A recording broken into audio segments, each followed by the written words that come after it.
पाचन तंत्र, ये दूसरा तंत्र है, सर्कुलेटरी सिस्टम। तो थोड़ा कोशिश करते हैं इसको कवर करने का। रक्त परिसंचरण की खोज सन 1628 ईस्वी में विलियम हार्वे ने किया था। देखो मैं सबसे रिकमेंड करता हूं, 10 जगह पे 30 वीडियो बन जा रहा है। रक्त परिसंचरण का खोज सन 1628 ईस्वी में विलियम हार्वे ने किया था। विलियम हार्वे ने रक्त परिसंचरण तंत्र का खोज किया था। इसके अंतर्गत निम्न 4 भाग होते हैं। पहला आपका हृदय आता है, दूसरा धमनी आर्टेरीज, और तीसरा क्या है, सिरा यानी वेंस, चौथा रुधिर यानी ब्लड। ये देखो बहुत ही इंपॉर्टेंट एक्सरसाइज है, इसको ध्यान से पढ़िएगा, समझने वाला है, इसमें कहीं से प्रश्न नहीं छूटेगा। इसमें हृदय है, हृदय, यह हृदयवरण नामक थैली में सुरक्षित रहता है। इसका भार लगभग 300 ग्राम होता है। यह शरीर का सबसे व्यस्त अंग माना जाता है। हृदय का यानी हार्ट का वजन कितना होता है, 300 ग्राम, और यह शरीर का सबसे व्यस्त अंग होता है। मनुष्य का हृदय 4 कोष्ठक होता है, काफी इंपॉर्टेंट है। जो भी स्तनधारी है ना, जो भी स्तनधारी है, जो बच्चे को जन्म देता है, दूध पिलाता है, तो वो क्या है, 4 कोष्ठी है। उसका जो हार्ट है वो 4 चेंबर का बना हुआ है, 4 चेंबर का। ओके, चाहे वेल मछली ही क्यों ना हो, सबका 4 चेंबर का बना हुआ है। अगले भाग में मतलब जो भी स्तनपायी है ना, हाथी घोड़ा जो भी है, सब क्या है, 4 कोष्ठी है। अगले भाग में एक दाई आलिंद मतलब राइट ऑरिकल, देखो ऐसा होता है, जैसे मान लो ये हार्ट मैंने बना दिया गोल सा, गोल नहीं होता है, ठीक है ना, इसको मैंने 4 पार्ट में डिवाइड कर दिया, क्लियर। तो इस साइड जो होता है ना, वो हो गया राइट ऑरिकल, ये हो गया लेफ्ट ऑरिकल, ओके। नीचे हो गया राइट वेंट्रिकल और इधर हो गया लेफ्ट वेंट्रिकल, ओके। तो 4 पार्ट में डिवाइड होता है।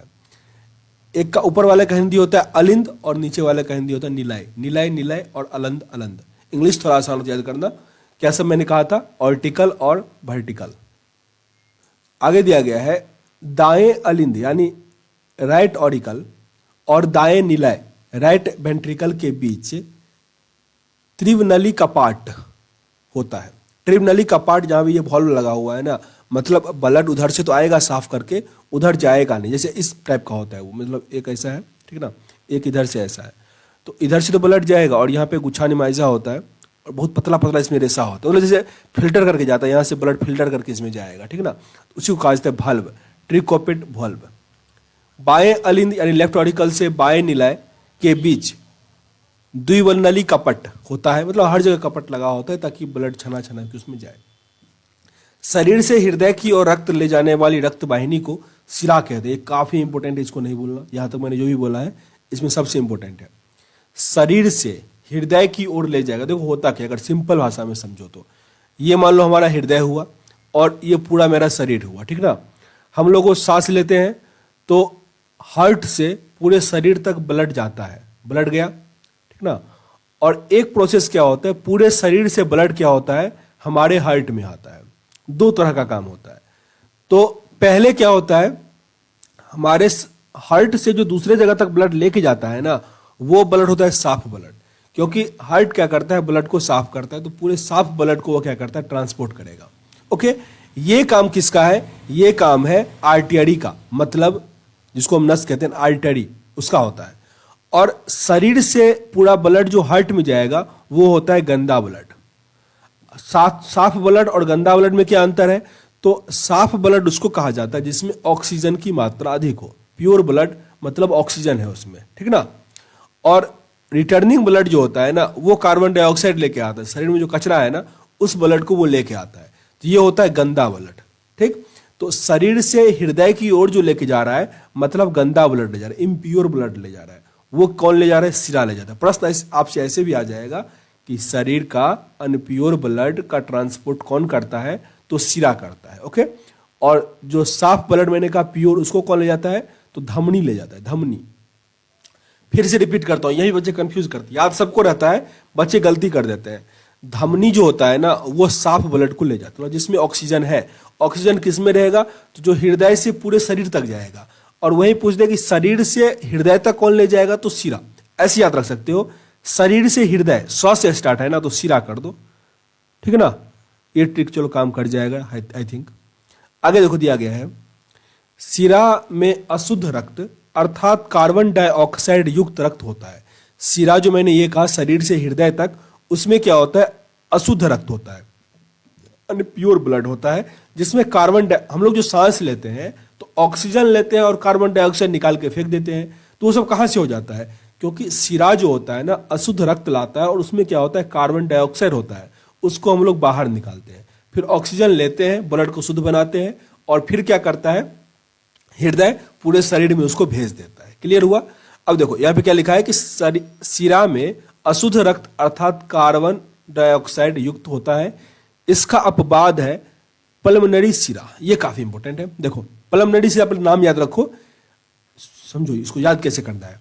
सिरा हमेशा क्या करता है, अशुद्ध ब्लड को ले जाता है, ठीक, लेकिन एकमात्र पल्मोनरी सिरा है जो शुद्ध ब्लड को ले जाता है। वो होता कहां पे है, तो देखो जैसे मैंने क्या कहा कि ये अच्छी यहां बनाते हैं, ये मान लो हृदय है, इसको 4 पार्ट में काट दिए, लेफ्ट ऑडिकल, राइट ऑडिकल, लेफ्ट ये आर्टरी और ये नेफ्ट, ऐसे है। तो इस बीच में जो एक होता है ना, कनेक्ट होता है, ये मतलब इस साइड पूरा गंदा ब्लड होता है, इसे साफ ब्लड होता है। तो यहां जो कनेक्ट होता है ना, ये होता है आपका पल्मोनरी सिरा। वो वहां पे क्या करता है, शुद्ध ब्लड ले जाता है। ओनली एकमात्र सिरा ऐसा है। पल्मोनरी सिरा फेफड़े के बाएं आलिंद में रक्त को पहुंचाता है, जिसमें शुद्ध रक्त होता है। मतलब इस बाएं आलिंद में वो क्या करता है, दाएं आलिंद से पहुंचाता है, वहां पे क्या होता है, शुद्ध ब्लड होता है। हृदय से शरीर की ओर रक्त ले जाने वाली रक्त वाहिनी को धमनी कहते हैं, आर्टरी कहते हैं। क्लियर हो गया है कि अब हृदय से शरीर की ओर ले जाएगा तो वो क्या होगा, शुद्ध ब्लड होगा, और वो क्या है, धमनी का काम है। धमनी में शुद्ध रक्त अर्थात ऑक्सीजन युक्त रक्त होता है, इसका अपवाद क्या है, पल्मोनरी धमनी। दोनों में अगर पल्मोनरी लग गया तो बात पलट गया, बात उल्टा हो गया, ठीक ना। धमनी में अगर लग गया पल्मोनरी मतलब वो गंदा खून ले जा रहा है, और सिरा में लग गया पल्मोनरी मतलब वो शुद्ध ब्लड ले जा रहा है। ओके। पल्मोनरी धमनी दाएं निलय से फेफड़े में रक्त को पहुंचाता है, जिसमें रक्त कैसा होता है, अशुद्ध होता है। हृदय के दाहिनी भाग में, दाएं भाग में अशुद्ध रक्त यानी कार्बन डाइऑक्साइड युक्त रक्त व बाएं भाग में शुद्ध रक्त यानी ऑक्सीजन युक्त रक्त रहता है। मतलब दाएं साइड में अशुद्ध रक्त और बाएं साइड में क्या होता है, शुद्ध रक्त रहता है। फिर से रिपीट करो, दाएं साइड में अशुद्ध और बाएं साइड में शुद्ध रक्त रहता है। आई थिंक क्लियर हुआ होगा, अब दिक्कत नहीं होना चाहिए। हृदय की मांसपेशियों को रक्त पहुंचाने वाली वाहिनी को कोरोनरी धमनी कहते हैं। हृदय की मांसपेशियों को रक्त पहुंचाने वाली वाहिनी को क्या कहते हैं, कोरोनरी आर्टरी कहते हैं। इसी में किसी प्रकार की रुकावट होने पर हृदय घात यानी जिसको हम लोग कहते हैं हार्ट अटैक, वो आ जाता है। वो होता कैसे है, जैसे कि यहाँ पे मांसपेशी में रक्त पहुंचेगा, लेकिन अगर आप लोग अधिक फैट खाओगे ना, मोटे हो जाओगे, तो वो मांसपेशी क्या होता है, वहाँ मोटा हो जाता है, और रक्त पहुंचने में क्या होता है, दिक्कत हो जाता है।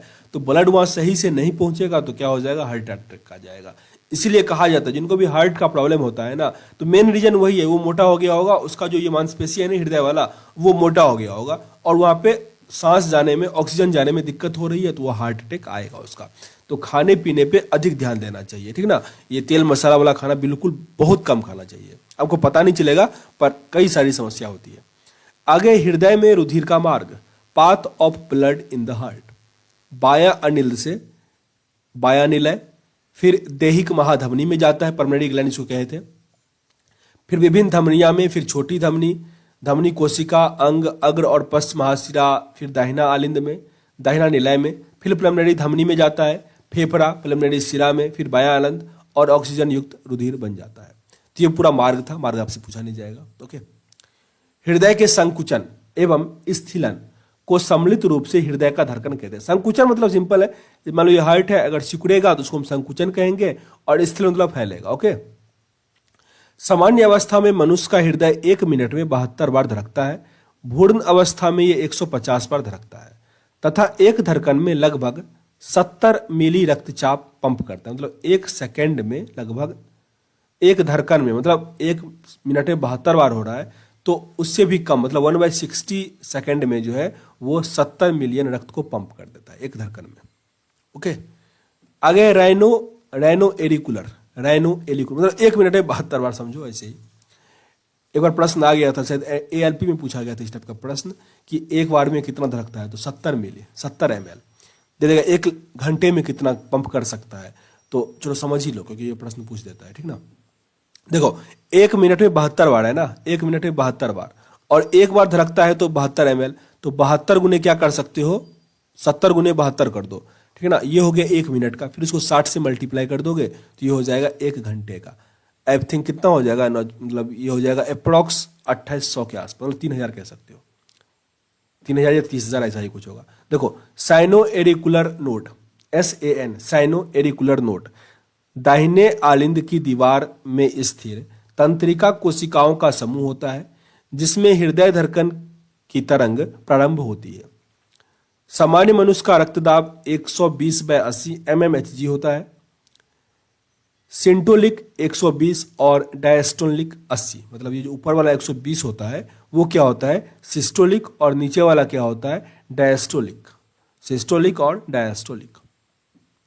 रक्तदाब मापने वाले यंत्र को हम क्या कहते हैं, एस्फिग्मोमैनोमीटर, एस्फिग्मोमैनोमीटर। थायरोक्सिन और एड्रिनलिन स्वतंत्र रूप से हृदय की धड़कन को नियंत्रित करने वाला हार्मोन है। हृदय को नियंत्रित करने वाला हार्मोन कौन सा है, थायरोक्सिन और एड्रिनलिन। रुधिर में उपस्थित कार्बन डाइऑक्साइड रुधिर के पीएच को कम करके हृदय की गति को बढ़ाता है, अर्थात अम्लीयता हृदय की गति को बढ़ाता है और क्षारीयता क्या करता है, हृदय की गति को कम करता है। तो इसको मेंटेन करने के लिए लीवर काम करता है, ठीक ना।